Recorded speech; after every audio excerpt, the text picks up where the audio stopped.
Hello, everybody. Welcome to your Los Angeles City Hall for this very special occasion, the inauguration of our Honorable LA Mayor Eric Garcetti for a second term. My name is Gil Reyes, typically a roving reporter for LA City View Channel 35's LA This Week. You may have seen the show. We hope you have. We are here not only for the special occasion of Mayor Garcetti being inaugurated, but also the swearing in of several LA City Council members as well. 8 who were successful during the last election cycle. 7 had previously served, and we're having one brand new one as well. We also have the swearing in of LA City Attorney Mike Feuer, serving another term, and LA City Controller Ron Galperin. It is going to be a marvelous event. You could also already see the crowd that has gathered here in front of City Hall steps. And, it looks like one of our very own has joined us, Assistant General Manager of Channel 35, the lovely and talented Jean Holmes. She's a good friend of mine as well. Hi, Gil. Jean, what do you think? And the weather's perfect, too. It's a perfect day. It's a great day and a wonderful celebration of everything here in Los Angeles. We have a mayor returning for 5.5 more years, along with 7 of our city council members and a brand new city council member. So welcome to Monica Rodriguez. Really happy to have everybody on board today. Yes. Only the second woman on the LA City Council for now. But you mentioned Monica Rodriguez and all the other city council members who have worked closely with Channel 35 to bring some of our stories, making them possible, including our cycle story that you know all about. Sure. So with the Information Technology Agency and led by the City Council and President Herb Wesson, we've been able to take old city computers, recycle them, and teach kids skills in hardware and software, and then be able to take those computers and bundled Wi-Fi and give them out to low-income housing, seniors, kids all over the city to help them get connected and stay online. We have other programs, too, like the Early Earthquake Warning Program is just getting ready to launch a mobile app that will help give Angelinos precious seconds of warning that an earthquake is coming. We're doing that in conjunction with the U.S. Geological Survey and with the Mayor's Office of Public Safety. See, these are just some of the examples of how ITA, which is the parent agency that is head of Channel 35, works with the city officials, many of whom are being sworn in today. And, of course, all of the council members will be here as well. But they've really helped us out a lot, not only with our work, but with all the other agencies as well, just really helping out the city. And you've been there for those Our Cycle stories. You should see that. You know about the faces on these children when they receive computers. Right, it's amazing. So what we're finding is that when we give people connectivity, when we help them get online in a way that's convenient and safe and comfortable at home, all kinds of things happen. We find that people get jobs 7 weeks faster, that those jobs are worth more money.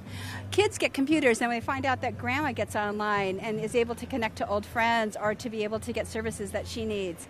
Their brother's able to get online and find a job. So it really has this amazing sort of effect across an entire family or entire neighborhood to be able to get connected. Yes. And one of the things that has made Mayor Garcetti popular is the fact that since he took office in 2013, he's added 140,000 new jobs, or has helped in it under his administration, here in Los Angeles, just in the city of Los Angeles alone.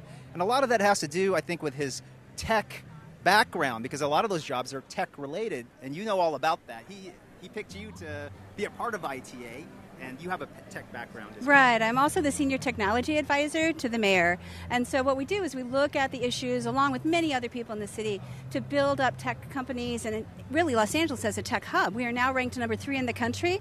We're coming for you, San Francisco. And we are going to make sure that we're bringing more and more jobs here to Los Angeles. And I think it's important to mention that the city of Los Angeles is hiring. So we have tens of thousands, about 20,000 jobs over the next 3 to 5 years, and a lot of those in technology here at the city. We'd love for you to apply. Go to lacity.org and find out how to apply online. We're looking for all kinds of people, including interns. Yes. Worth noting also is that nearly half of the city's workforce is going to be eligible for retirement this fiscal year, which actually starts today, July 1st. Yeah, right. Fiscal year Happy, yeah. So essentially, this is like New Year's Eve or New Year's Day. That's right. That's right. So we're opening up a whole new realm in terms of employment here in the city as well. That's tech related, and we're going to have also, I think they just announced it, UCLA's Thelonious Monk Band. They're going to perform right now and give us a little show to start things off. We'll see you soon.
Los Angeles City Council member for the 3rd District, Bob Blumenfield, and his wife, Kathy Blumenfield.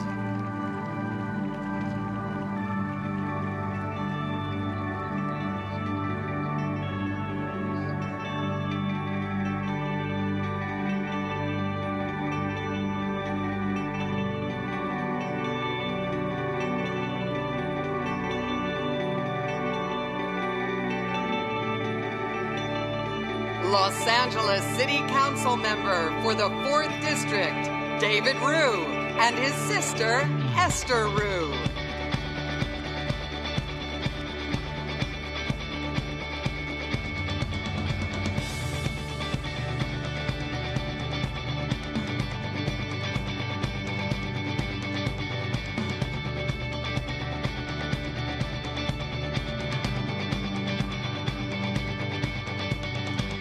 Los Angeles City Council member for the 5th District, Paul Koretz, and his wife, Gail Koretz.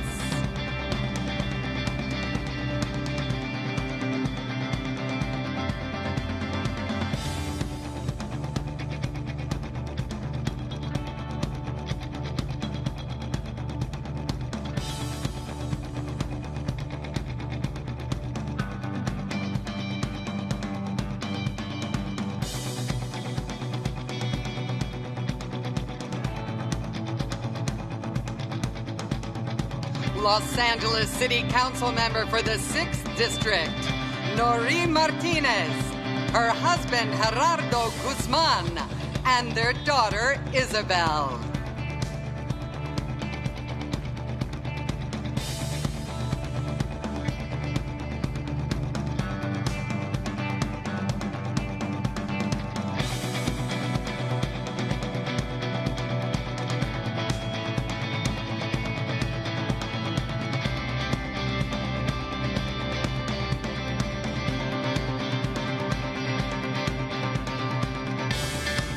Los Angeles City Council member for the 7th District, Monica Rodriguez, and her husband, Raul Fontanil.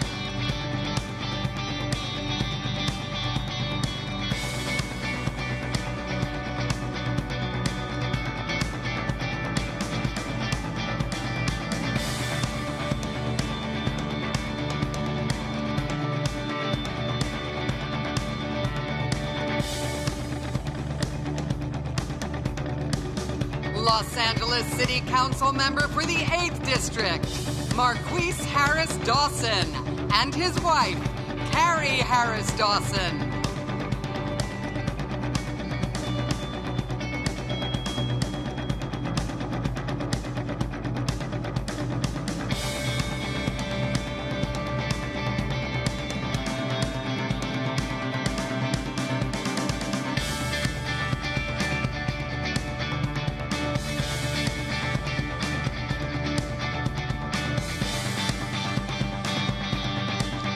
Los Angeles City Council member for the 9th District, Curren Price, and his wife, Del Richardson Price.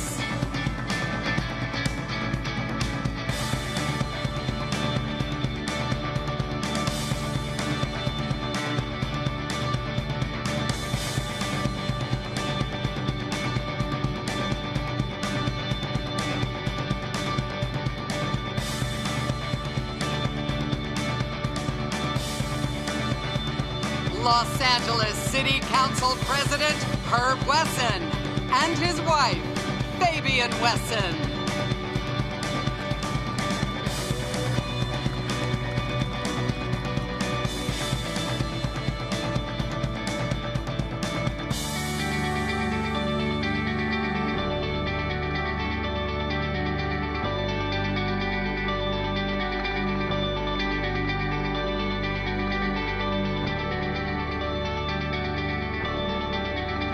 Los Angeles City Council member for the 11th District, Mike Bonin, and his husband, Sean Arian.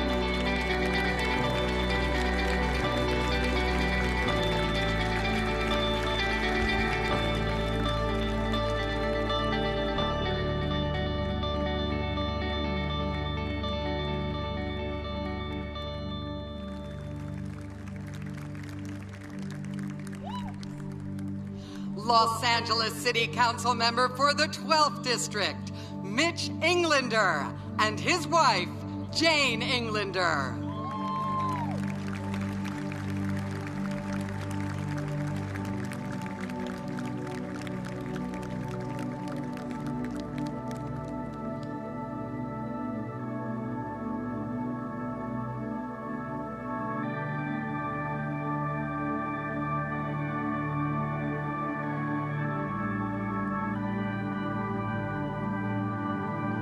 Los Angeles City Council member for the 13th District, Mitch O'Farrell, and his partner, George Brockman.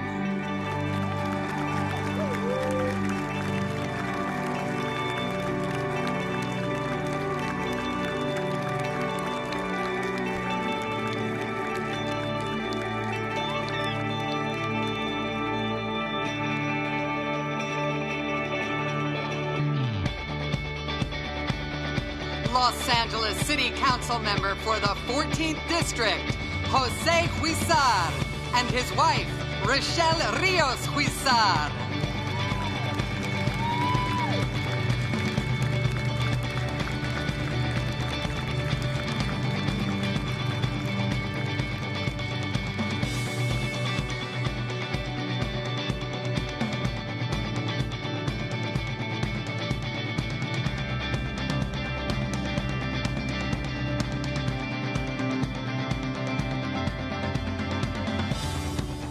Los Angeles City Council member for the 15th District, Joe Buscaino, and his wife, Jay Buscaino.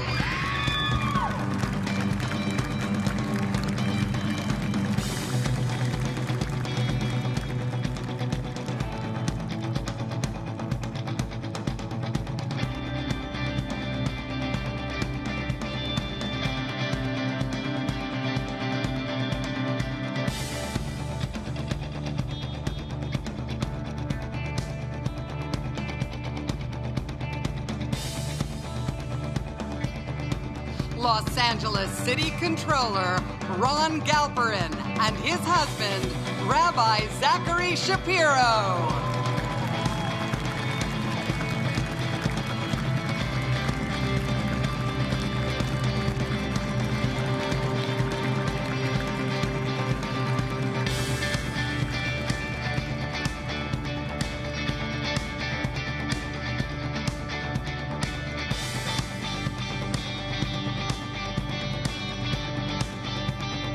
Los Angeles City Attorney Mike Feuer and his wife, Gail Feuer.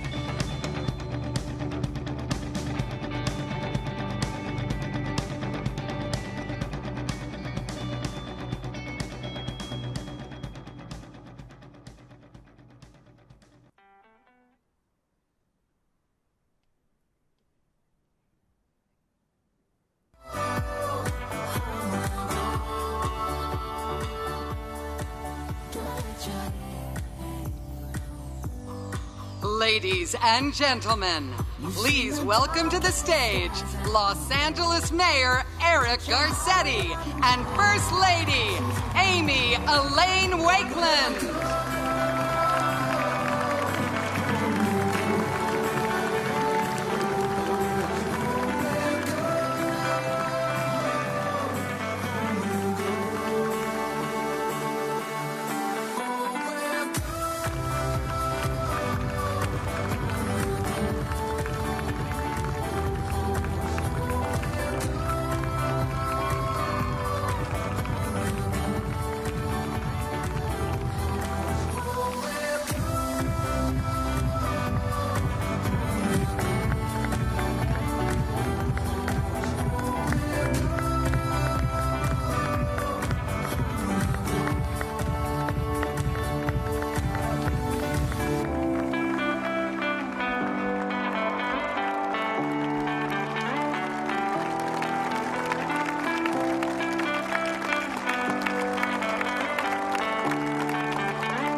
And as we get set for the Ladies color and guard gentlemen, please announcement. rise and remain standing for the advancement and presentation of the colors by the United States Navy.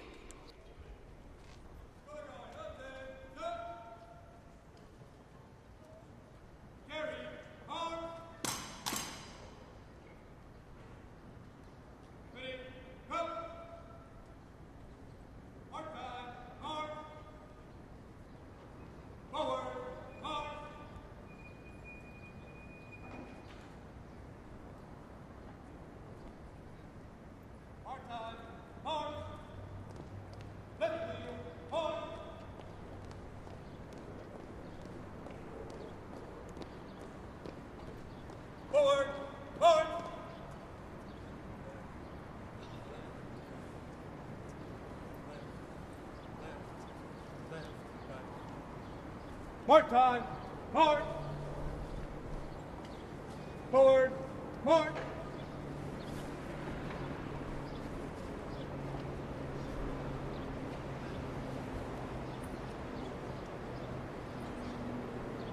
Mark time! Mark! Forward! March! Mark time! March! Ready! Halt! Breathe in, hard.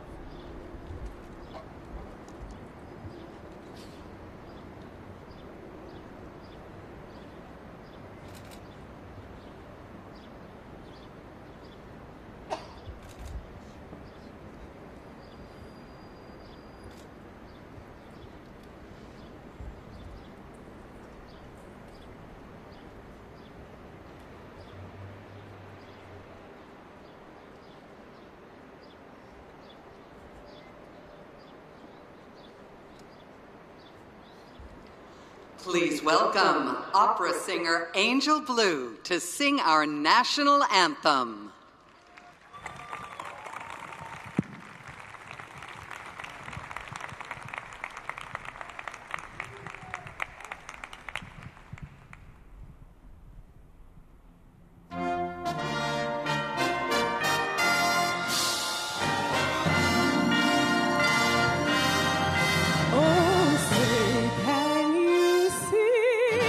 By the dawn's early light, what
Ladies and gentlemen, please welcome Rabbi Sharon Brous, who will give tonight's invocation.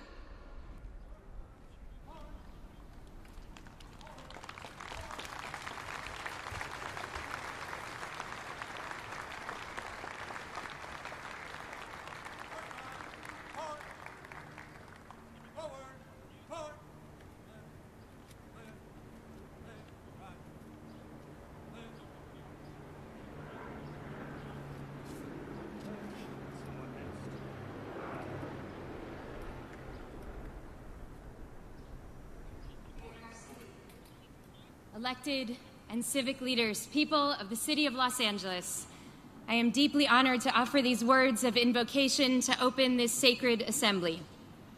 We stand today in Los Angeles, the city of angels, a city that calls every day upon the better angels of our nature. Abraham Lincoln birthed that image in his first inaugural address, speaking to a nation that stood in social and political crisis. And today, 156 years later, the soul of our nation is again in crisis. Today, a polarized political culture is dragging our country into a black hole of hostility and indecency.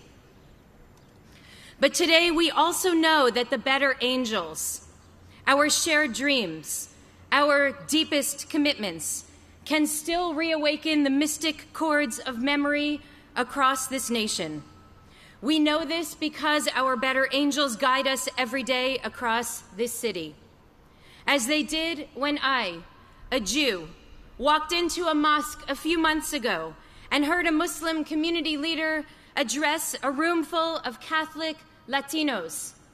Our message to the immigrant community, he said, is that you are safe here. We will wrap our arms of love and protection around you. In that mosque, I saw in this city the deepest and purest and greatest antidote to the culture of intolerance, fear, and hatred that is so prevalent today, and that is love.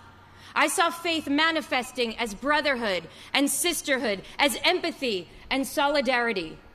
People love this city, Los Angeles, because of our palm trees and our vistas, because the fingerprint of God is imprinted in our majestic beaches and our mountains, because almost every day of the year is 78 and sunny. But I love the city of Los Angeles because it is a microcosm of the rich and beautiful tapestry of America. To live in this city is to be reminded every day that we are strengthened and sustained by our diversity. I love Los Angeles because as our country has descended into demagoguery and disdain, our mayor and our city leaders have turned this city into a holy hotspot, an oasis of love and justice, a place where Jews and Christians and Muslims and Sikhs and Buddhists and Hindus and Catholics and atheists stand together against hate crimes, form holy alliance to fight homelessness and combat racism, work side by side to strengthen and support our immigrant communities, declare our commitment to protecting one another and our fragile planet.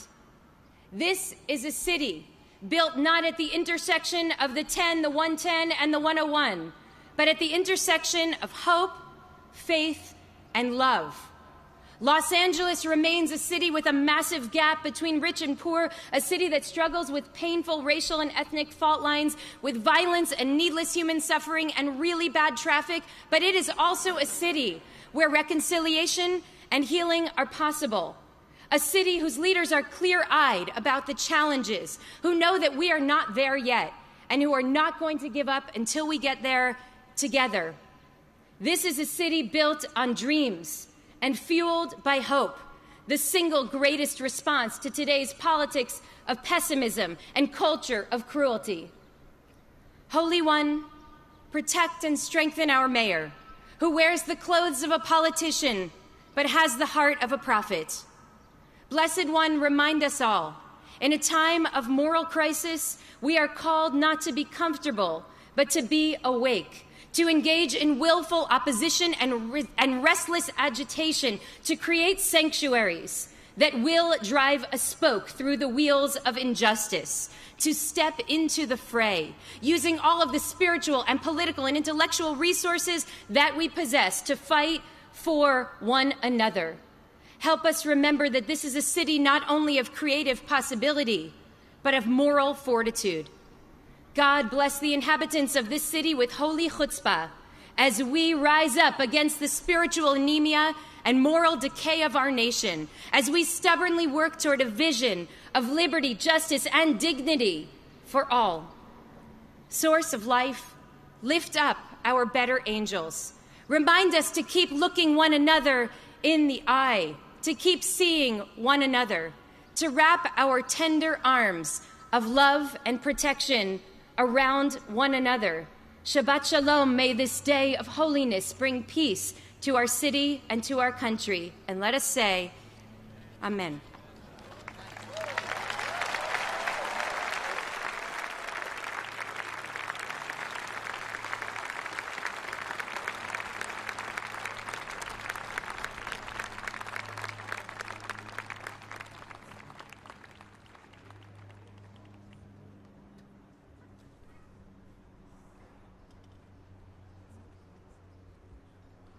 Ladies and gentlemen, please welcome Los Angeles City Clerk Holly L. Walcott to administer the oath of office to the newly elected and re-elected members of the Los Angeles City Council.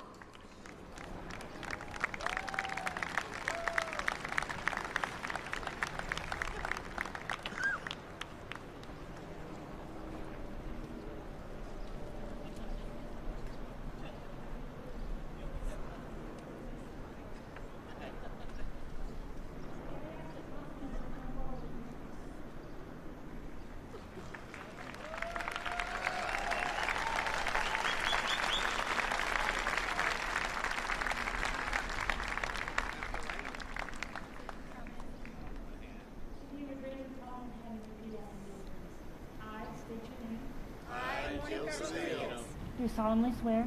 Do solemnly swear. That I will support the Constitution of the United States. That I will support the Constitution of the United States. The Constitution of the State of California. The Constitution of the State of California. And the Charter of the City of Los Angeles. And the Charter of the City of Los Angeles. And that I will faithfully discharge the duties. I will faithfully discharge the duties. Of the office of council member. Of the office of council member. Please state your district. District 1. According to the best of my ability. According to the best of my abilities. Congratulations to all of you. It's been my pleasure.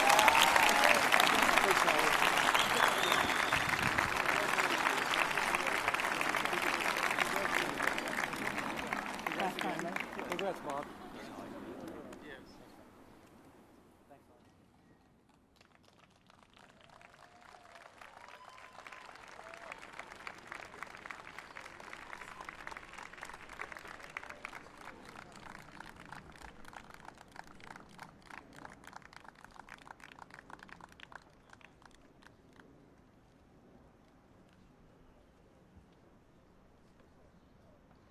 Ladies and gentlemen, please welcome Council President Herb Wesson.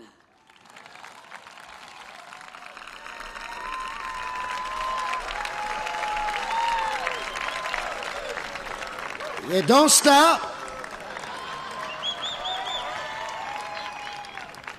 Hello, in fact, no.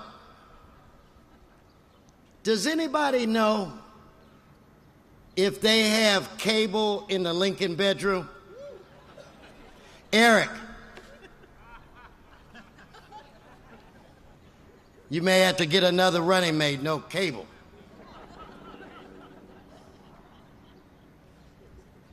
City employees write my jokes. You can give me a mercy laugh. Hello, LA.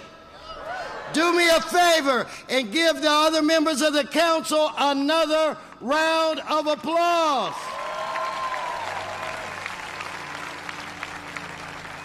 On behalf of the Los Angeles City Council, we want to thank Mayor Eric Garcetti for partnering with us. Thank the mayor for 4 extraordinary years of many successes.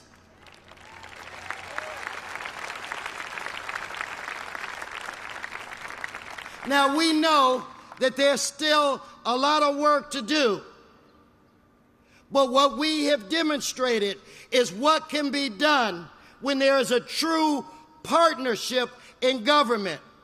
And the mayor and I often chat about this relationship between the council and the mayor being one of the, if not the best relationship in the history of this city. We put the people first here.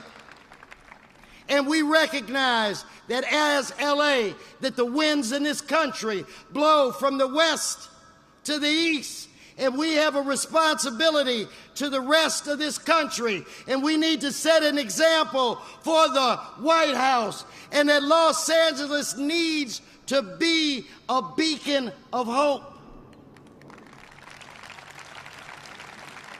And we need the rest of the world to know that here in LA, we judge people based on their deeds and their actions, and not on the color of their skin.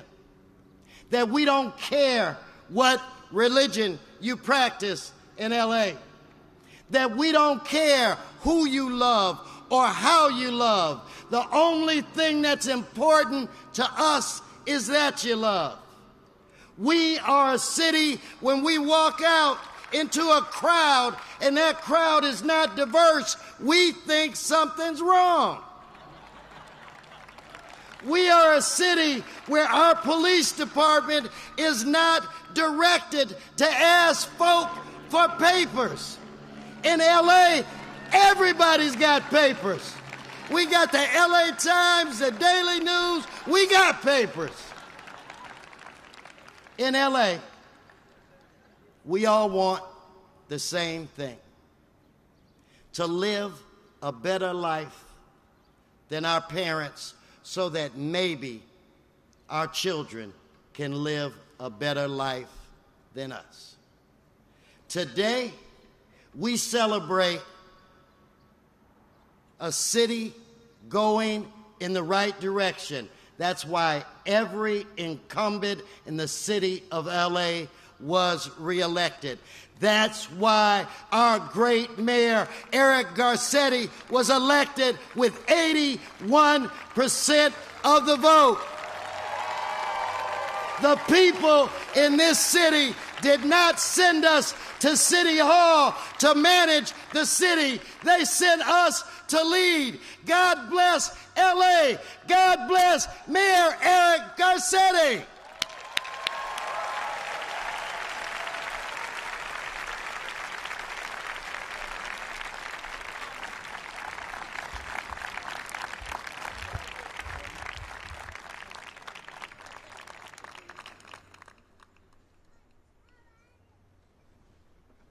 Ladies and gentlemen, please welcome George Takei to the stage.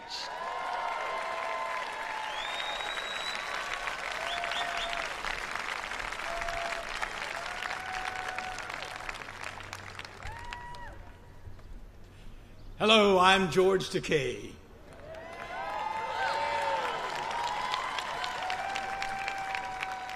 I got back just a little bit before the beginning of this week from a 5-month stay in New York City, and I am so glad to be home.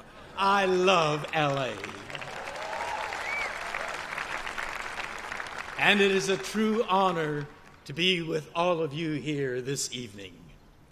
Los Angeles is in my blood. It's where I was born. It's where I pined to be when my family and I were imprisoned during the Second World War in American concentration camps. It's where I learned to speak Spanish, running the streets of Boyle Heights with friends like Honorato, Pelon, and Danny. And while we are here today to celebrate these city officials, might I remind you that I was senior board president at Los Angeles High School. And in the summer of 1960, almost exactly 57 years ago, today I had just graduated from UCLA when a young man from Massachusetts came to Los Angeles to accept the party's call to stand for the nation's highest office. I was there when he spoke to a massive gathering in the Los Angeles Memorial Coliseum. People all across America heard his words that day, but there was a special resonance for us here in LA.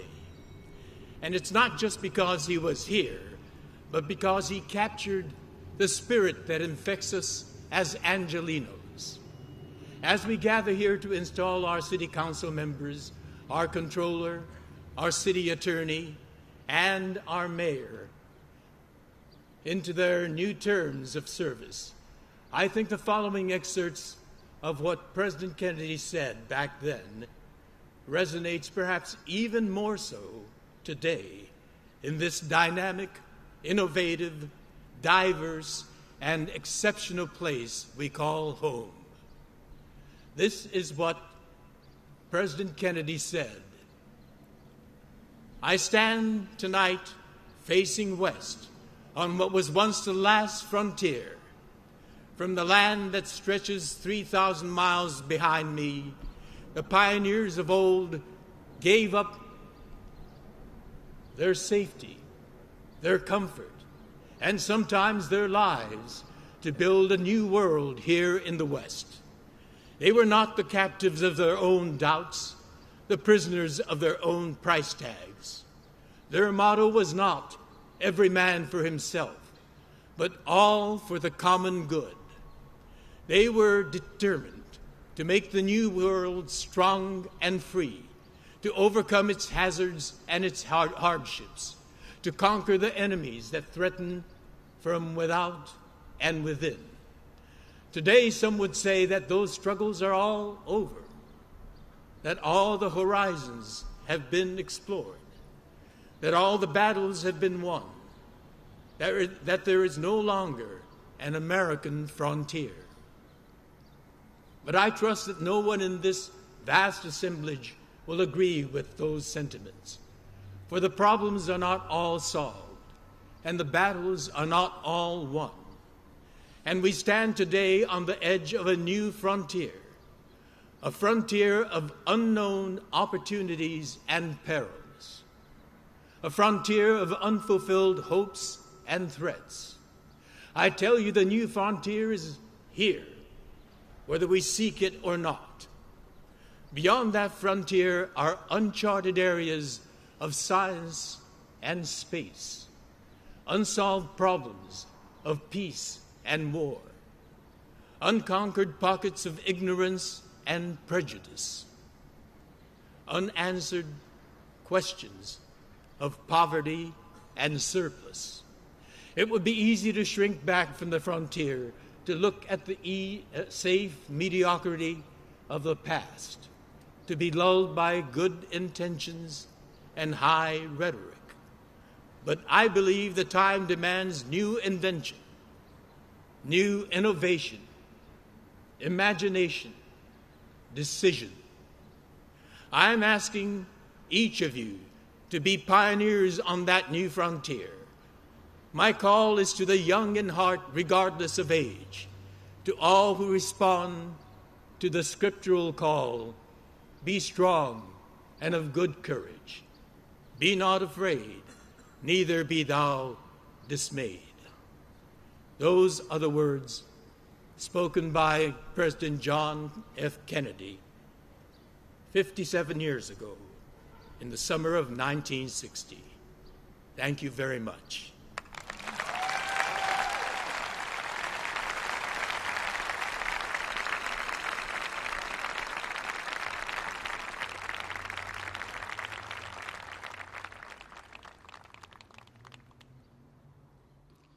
Ladies and gentlemen, please welcome Rabia Ahmadi to administer the oath of office to Los Angeles City Controller Ron Galperin.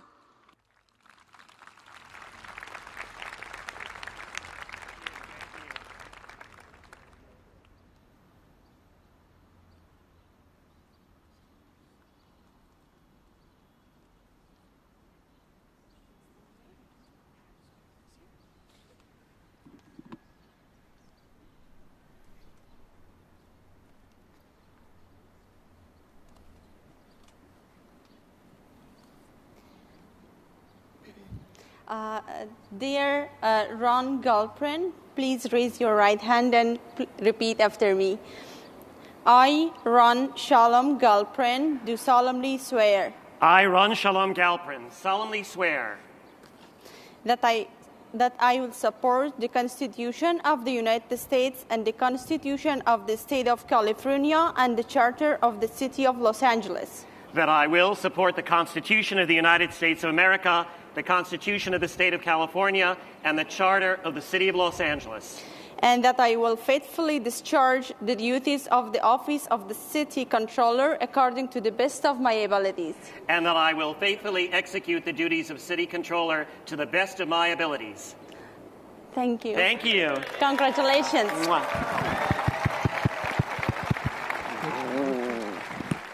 Congratulations. So much. Thank you. So much. Thank you. I wish you more success. Thank you so much. Thank you. Thank you, and good evening, Los Angeles! I am honored and humbled to be here with you and to join our great Mayor Eric Garcetti, City Attorney Mike Feuer, Council President Herb Wesson, and our new and continuing council members. Give them a hand!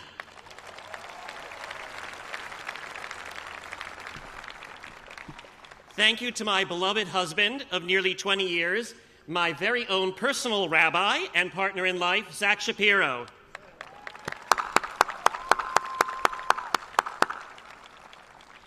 And thank you, Rabia Ahmadi, for doing the honor of swearing me in. Last year, Rabia became a refugee when she fled her native Afghanistan, where she had studied economics at the University of Kabul. Today, Rabia and her beautiful family have made their home in Tarzana, so please join me in welcoming them to America and to Los Angeles.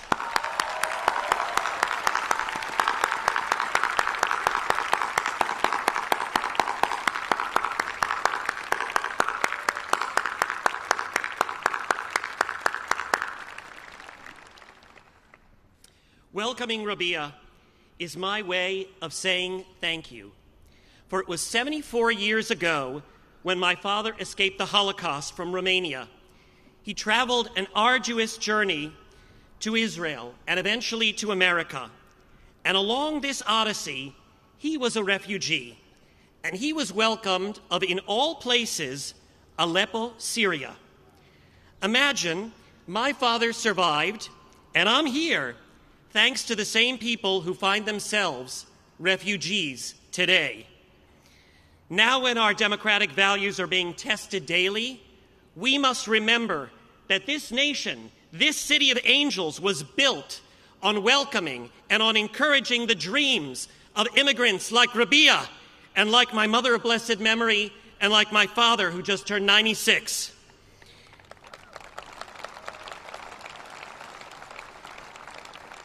It's their aspirations that propel me. And here in LA, we aspire to embrace and celebrate diversity and a spirit of innovation and forward thinking. Now, LA's controller, I may not control everything. I'm working on it. But it's my privilege and my job to make government work for you. And I'm guided by three principles: transparency, trust, and transformation.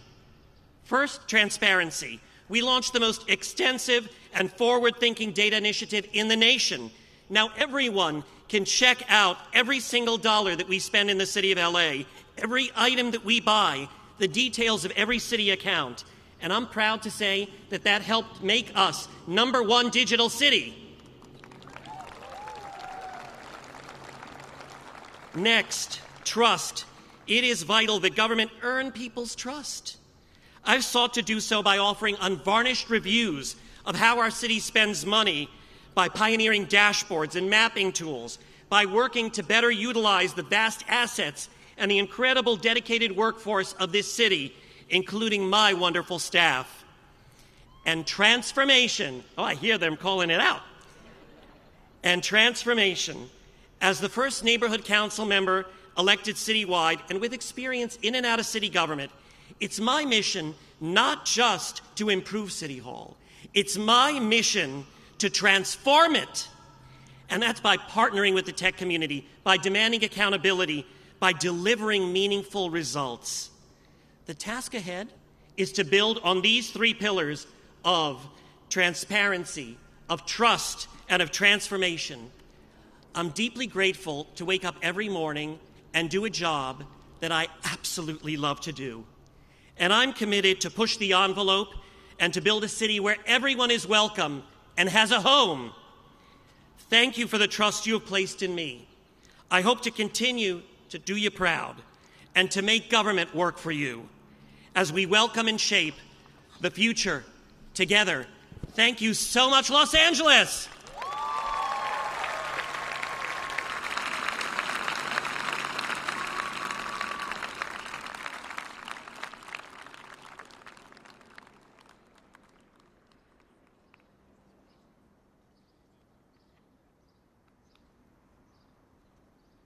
Ladies and gentlemen, please welcome California Attorney General Javier Becerra to administer the oath of office to Los Angeles City Attorney Mike Feuer.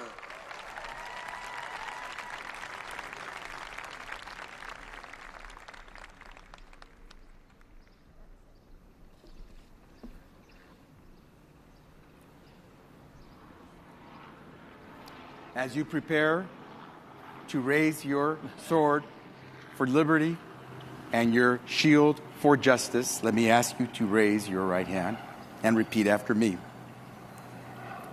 I, Michael Nelson Feuer. I, Michael Nelson Feuer. Do solemnly swear. Do solemnly swear. That I will support the Constitution of the United States. That I will support the Constitution of the United States. And the Constitution of the State of California. And the Constitution of the State of California. And the Charter of the City of Los Angeles. And the Charter of the City of Los Angeles. And that I will faithfully discharge. And that I will faithfully discharge. The duties of the office of the City Attorney. The duties of the office of the City Attorney. According to the best of my ability. According to the best of my ability. Congratulations. Thank you, Javier.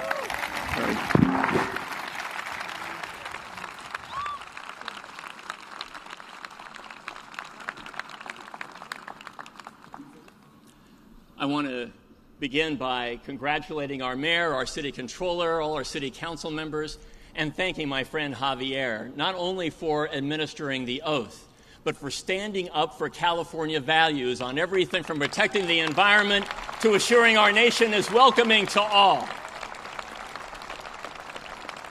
And I want to thank my wife, Gail, for 1,000 things, including letting me kiss her in front of 2,500 people.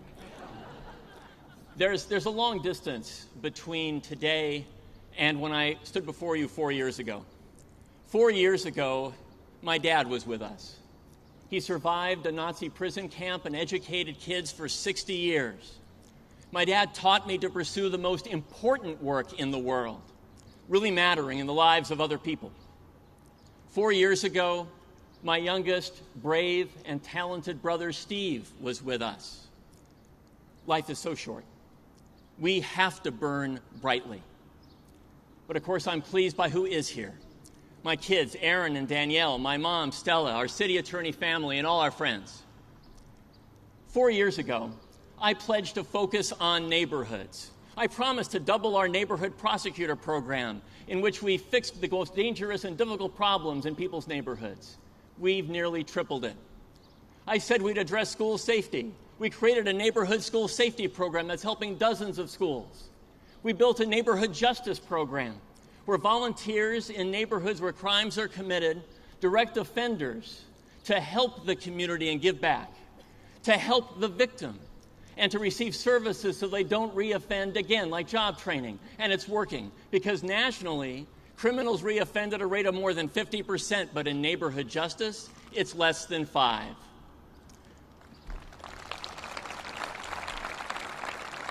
4 years ago, I promised to protect all Angelenos. And you've seen us help consumers again and again, as with our successful lawsuit against Wells Fargo over fake accounts. You've seen us go after one hospital after another to put a stop to the dumping of homeless patients on our streets. And you've seen us sue employers whom we allege are stealing the wages of low-income workers. And we're fighting for a cleaner environment. We challenged an oil facility near USC where neighbors were complaining about nosebleeds and headaches for years. And we sued the gas company over the Porter Ranch gas leak. We are solving major problems here at home and having an impact nationally. The American Bar Association next month will present its award, the top award in the nation, to a public law office. Next month, that award goes to our office. So what's next? What's next? At town hall meetings across our city, I've heard you ask for more than great lawyering. You've asked for leadership. And nowhere will that be more evident than on the issue of homelessness. We just won a major state grant to deploy mobile teams on the streets of our city to intervene with homeless people and low-level offenders before they even enter the justice system. We're conducting clinics throughout Los Angeles to connect homeless people to the programs they need to turn their lives around and get rid of citations and fines that prevent them from getting a house or a job. We are in the forefront of an effort to convert motels into homeless housing.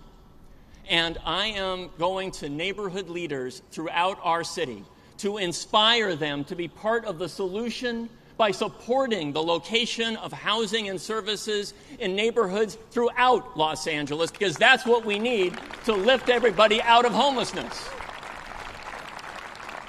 And you will see us step in as the federal government is retreating from protecting civil rights and the environment and consumers. I never thought 4 years ago we'd be in so many battles with Washington. The Saturday after the Muslim travel ban was put into effect, I went to LAX to try to secure the release of the detainees. I had to go. It felt like our country was slipping away. The next morning, Sunday at 9 a.m., lawyers throughout my office were taking action and were part of lawsuits across the country to put a permanent stop to the travel ban. And here in Los Angeles, we are helping define how we safeguard immigrants' rights and protect taxpayer dollars under threat from Washington. At age 12, my grandma Ethel left her little village in Russia that was ravaged by the pogroms to come to America. Her boat was stopped in Cuba because our government was restricting Jewish immigration to the United States. We know what it feels like when a nation locks its doors to you because of your religion. And so Thursday of last week, again, I was at LAX with immigrant advocates to assure basic rights are protected. I don't know when the next crisis is going to emerge, but I know this. Our office will be there to protect the values and the people of Los Angeles, and we are just getting started. Thanks very much.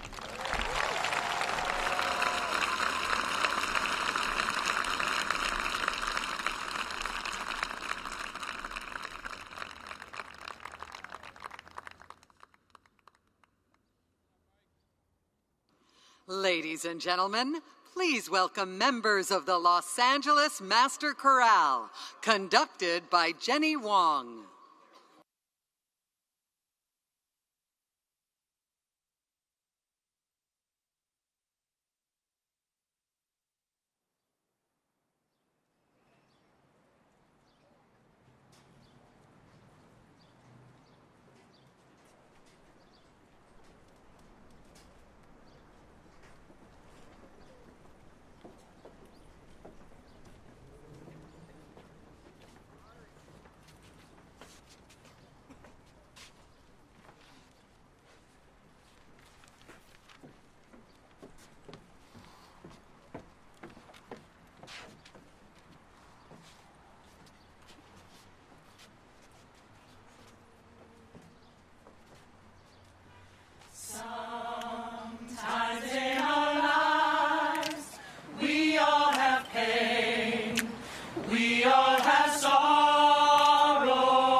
just call on me, brother, when you need a hand. We all need somebody to lean on. I just might have a problem that you'll understand. We all need somebody to lean on. You just call on me, brother, when you need a hand. We all need somebody to lean on. I just might have a problem that you'll understand. We all need somebody to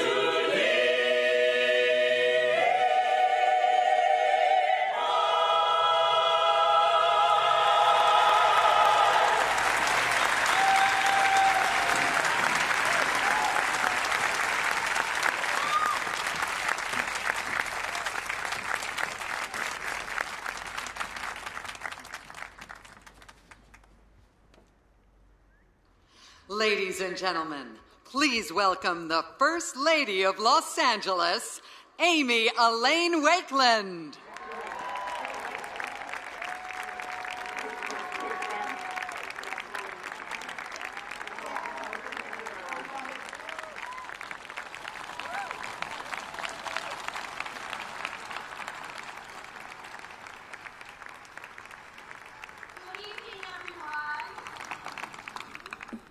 Good evening. Thank you all so much for being here. My husband, your 42nd mayor, comes from a family of strong, independent-minded women. His great-grandmother, Guadalupe Delgado Garcia, crossed the U.S.-Mexican border with her only child in her arms and no other family to help her, fleeing war. That child, Eric's grandfather, Salvador, later earned his U.S. citizenship by wearing this country's uniform. Eric's paternal grandmother, Juanita Iberri Garcetti, who married Salvador, got up at 4 a.m. each morning to help provide for her family as a meat packer. Eric's maternal grandmother was a public school teacher. She answered the call to public service during President Johnson's war on poverty and left friends and family behind to join the Teacher Corps in Milwaukee when she was in her 50s. Julia was a trained musician who helped inspire Eric's passion for music. And of course, there is Eric's mother, Suki Garcetti.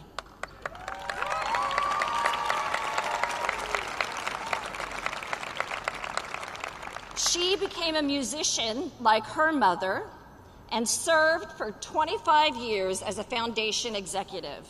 More than anyone, Suki Garcetti is responsible for Eric's strong moral compass and his love for this city and its beautiful diversity. Suki raised Eric to value inclusivity. She instilled in him his deep commitment to public service. She encouraged him to learn about and travel to new places. She exposed him to the histories, cultures, and customs that opened his eyes not just to Los Angeles, but to the world that is reflected in all of the faces of LA. She welcomed people from all over our city and throughout the world into her home as Eric was growing up.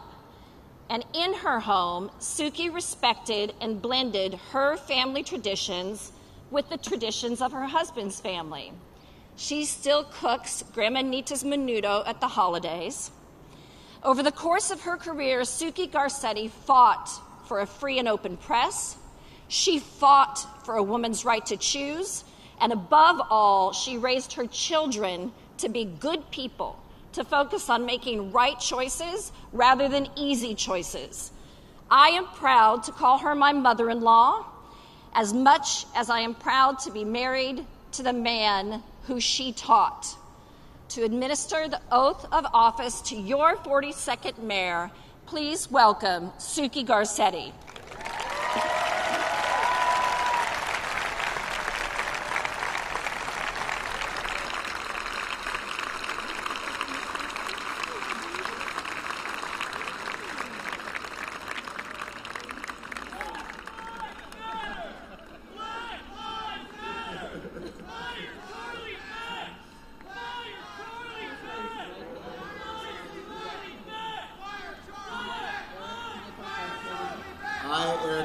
Garcetti, do solemnly swear that I will support the Constitution of the United States that I will support the Constitution of the United States and the Constitution of the State of California and the Constitution of the State of California and the Charter of the City of Los Angeles and the Charter of the City of Los Angeles, and that I will faithfully discharge the duties of the office of mayor according to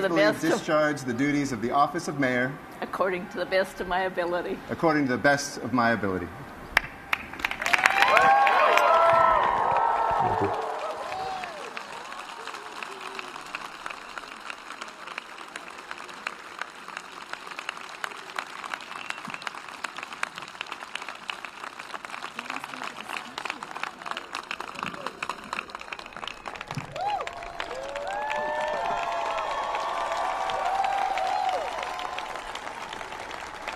Thank you. Thank you so much.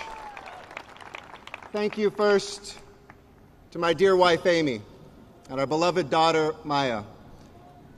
To my mother, who with my father has made me the man that I am today, who I used to visit in this building when I was a little boy. The natural world marks the passage of time with the rise of the sun and the turn of the seasons. On top of that natural world sits our human world of the city and of our democracy. That world makes its own clocks and its own calendars, elections that mark and limit time, terms of office that wind the watch of days that we make together. Most days of most weeks, we toil away inside this hall behind me. We count our progress in tallied votes and measured gains. We mark our plans by the week and by the month. But the gardener takes a longer view at the start of the year than in the days of the harvest. So let us too set our eyes on a farther horizon. Today we stand outside the hall where we can see a great deal more. We can see our city. And the tower above us bears the words of thinkers who walked these city streets long before we gathered here on ours. So today, let us imagine farther into our future. The sun over our gathering shines its light on a tapestry whose colors we still have to count. So today, let us take them all in. In the time that Los Angeles has been a city, in the state of California, in these United States of America, 42 mayors have marked 81 terms in office. 4 years ago, we stood here on a sweltering day to witness the changing of the guard. I had not come to a new place, but you had entrusted me with a new role. And I swore a humble oath to serve, to listen, to lead. 4 years ago, this tower stood just as tall, but this city did not. We were crawling out of an economic downturn that left our basic city services gutted, our morale sapped, our aspirations tempered. But we refused to be modest that day. We refused to be divided that day. That day, we shared a vision that we could renew our faith in City Hall together. We said we would guide our economy into recovery. And I swore that we would put that recovery to work for all of us. I asked for your patience and your faith that we would knit back together the bones of our city, that we would fix our broken streets and failing sewers, modernize our obsolete networks and aging ways, that we would judge our success by the promotion of the good life, not by the promotion of our own bureaucracy. We got things done. This city is changing. It hasn't happened overnight, but it is happening, and slowly and surely the light gets in. We changed the culture of City Hall, got back to work, one street tree, one sidewalk, one pothole at a time. And we changed the culture in City Hall. For the first time, 3 citywide elected officials and 15 council members set aside the stale, unending competition for the day's headlines. Instead, we sought the levers where powers of each of us, exercised with prudence and passion, could double the efforts of the others, all in the service of a freer, safer, prouder city. You see, we found by working together, we could do more to right and mend the laws and to care for our neighborhoods than ever before. With that spirit, we promoted the health of an entire region as we gave our attention to every block. When we let slide that zero-sum race for credit, we won a bounty of shared progress. Today, our children and their neighborhoods have 2 promise zones and record graduation rates. Today, we see in this great city aerospace and entertainment industries revive and ripple out through our economy, easing neighborhoods and families off of fear's edge and into shared hope. You, the voters, passed one of the largest initiatives to help the homeless, and before 2 seasons turned, you did it again. You invested in Measure M, the most ambitious municipal initiative in this country by a railroad mile. And today we look at this city with more potential, more ambition, more unity than we did 4 years ago. And it's a damn good thing, because now it's time to draw on every drop of that potential, every bit of that ambition, every fiber of that unity. Crime remains a challenge. So does moving through our city. Even as we rise to face it, homelessness rises faster. Every tent and blanket calling on our deepest reserves of courage, creativity, and compassion. Behind that harrowing scene on our streets, our housing crisis grows. Climbing rents warn us of a city without a middle, the rich and the poor drifting apart as if split by an earthquake whose early warnings could not have been any louder. We refuse to be caught flat-footed. It's not who we are as Angelenos. For more than 2 centuries, this place, these streets, this land, these hills, this sky has welcomed our boldest plans. Every Angeleno generation that has stood here before us to rise up against the bonds that narrowed their ambitions. They came by land bridge. They came by wagon carts. They left behind slavery's chains and the ache of famine.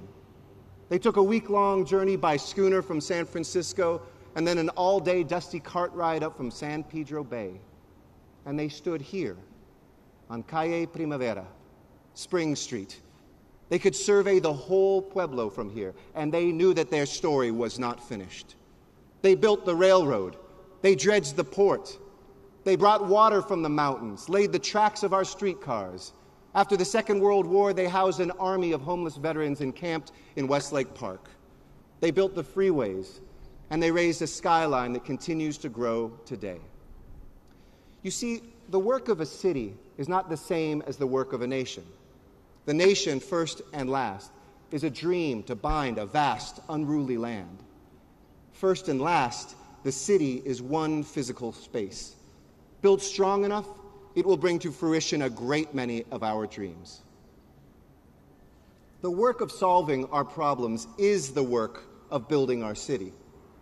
Los Angeles, we are builders. And we have begun that work, and we mean to keep at it. A holiday visitor who leaves town tomorrow and returns the next time that we gather to change the hands of government will return and arrive at a city transformed. She'll take the Metro line from the airport, up the Crenshaw line into the heart of town. She'll see a modernized convention center, cross a brand new 6th Street bridge over a revitalized river. She'll see the Lucas Museum, one of the greatest museum gifts in the history of this country.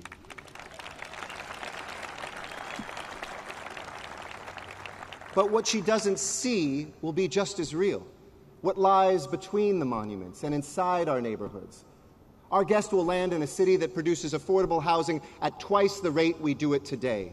She'll breathe cleaner air, drink water from land just beneath her feet. She'll pass by parks and schools where kids play sports without worrying what uniforms cost their families, as Los Angeles becomes the healthiest city in America. She'll catch glimpses of biotech campuses racing towards cures for diseases once thought incurable. She might miss that the minimum wage has risen to $15 an hour, that the first 2 years of college are free, that every young man and woman who wants a summer job has one. And she might not know that she herself is a record, 50 million annual visitors, a number that powers our industries and strengthens our middle class. Our traveler may not see all the changes, but she will feel them as she walks through a city with more dignity and more pride than we even know today. Yet those plans of the museum, of the bridge, of the summer jobs and the higher wages are all drawn up. Their vistas lie within sight of where we stand today.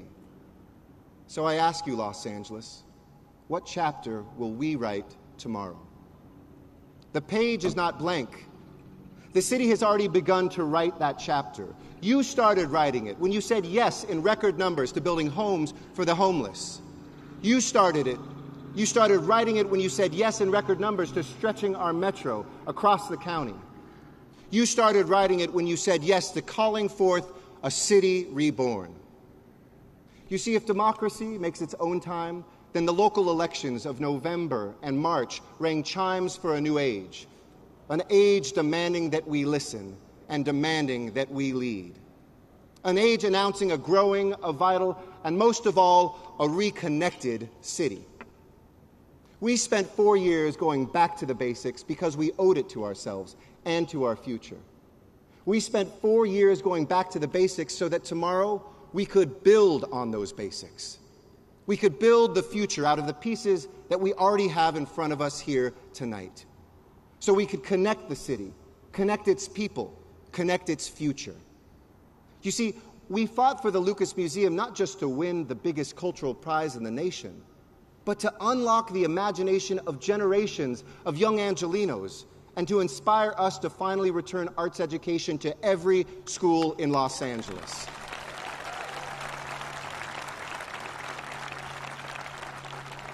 We fight for the Olympics not just to watch its torch blaze a third trail through our city, but because we know that torch will call our children out of their homes and into our parks and our playfields.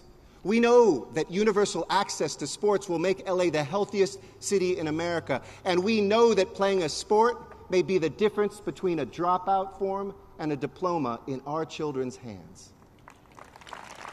We fought to pass Measure M not just because we're all stuck in traffic, but because we want the working men and women who lay those tracks and dig those tunnels to map the route to a vibrant middle class. We fight to get the tents packed up from the underpass, not just to clean our streets or remove them from our sight, but because we want every unhoused Angeleno to have a home where they are healthy and safe and where they can pursue their dreams, because every person living on our streets, they have dreams too. And if that means new laws or reforming the laws that we have so that we can build the homes that this city needs, let us start that work today. If you were born here, if you were drawn here, if you came from down the block or across the sea, I want you to have a stake in this, your Los Angeles.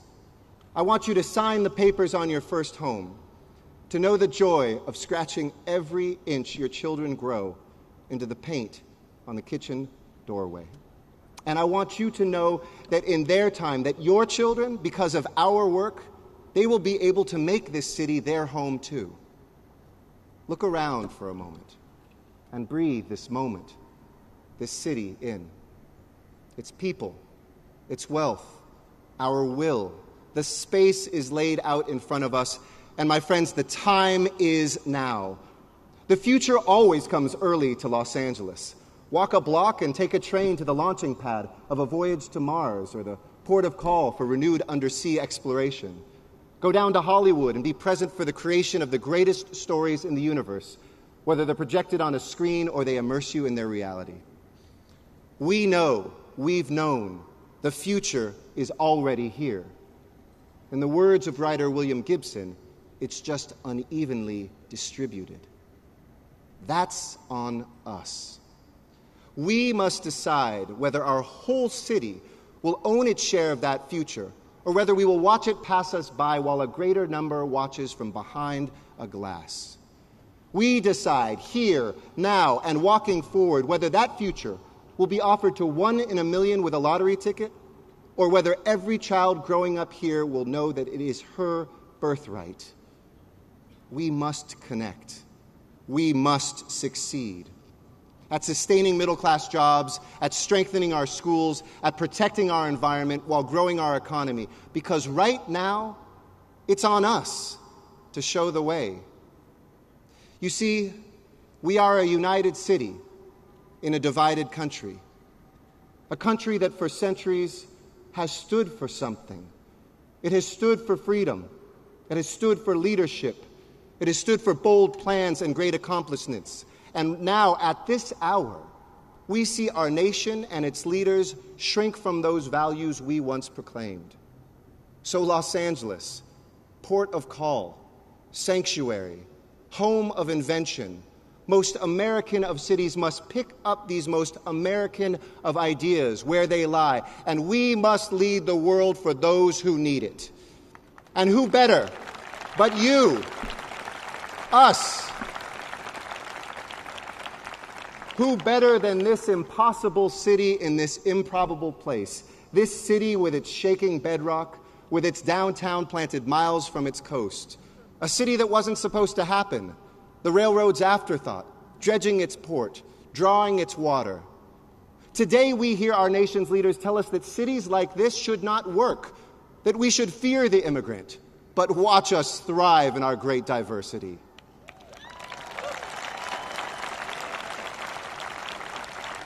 They tell us cities like this shed jobs when they protect the environment, but watch our working people rise as we clean our air. We stand as a city that respects each other, that protects each other, and here we carry forward the legacy of Abraham Lincoln and Martin Luther King, of Emma Lazarus and Cesar Chavez, of John Muir and Rachel Carson, and they call upon us to protect this land and this air and this sea and this planet and our people. And we are ready to answer that call because we are embracing our leadership in the world while giving our attention to every city block. There is no line to be drawn between fixing the cracks in the pavement and lifting our heads to the heavens. They are one and the same. There is not a night that I don't go to sleep without thinking about the hopes and dreams of the 4 million people with whom I share this city. And there's not a day I wake without thinking of you, my 4 million neighbors, of the natives, of the new arrivals, of my brothers and sisters sleeping in a tent down the street, my friends and neighbors hoping that tomorrow they'll hold on to what they've got in Wilmington or Panorama City. I think of children riding bicycles through the streets of Koreatown or the hills of El Sereno, down the blocks of South LA, or the streets of the valley where I grew up. At a moment when this world tells too many of them too soon that what it has in store for them are boundaries and limitations.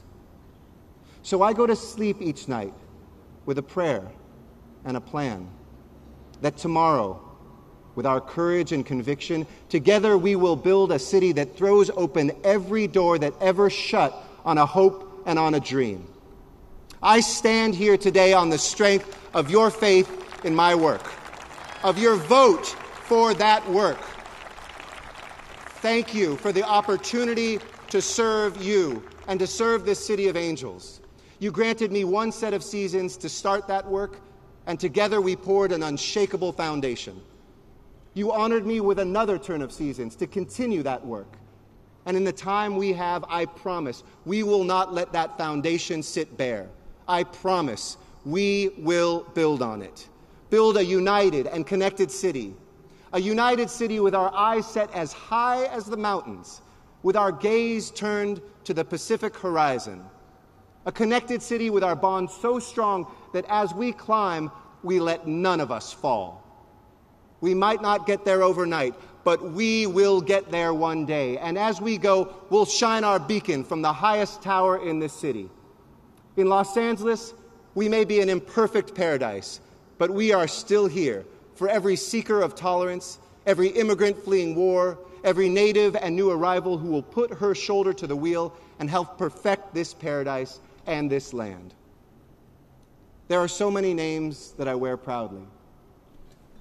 Husband, father, son, American, Californian, mayor. But there's no name I wear quite like Angelino.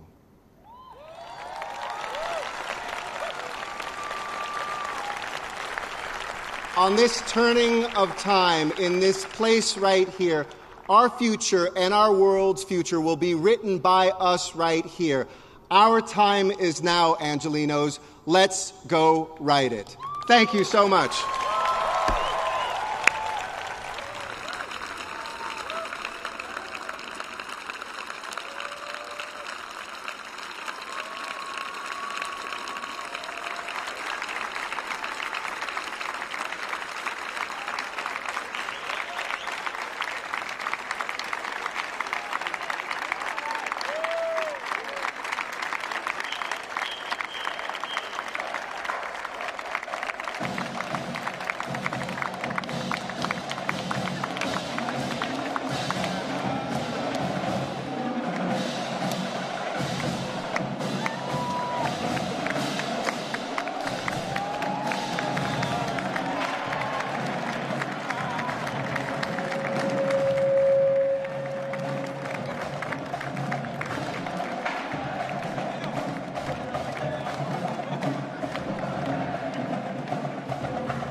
marching band.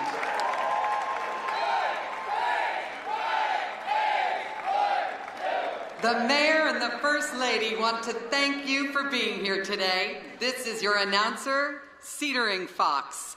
Have a wonderful evening.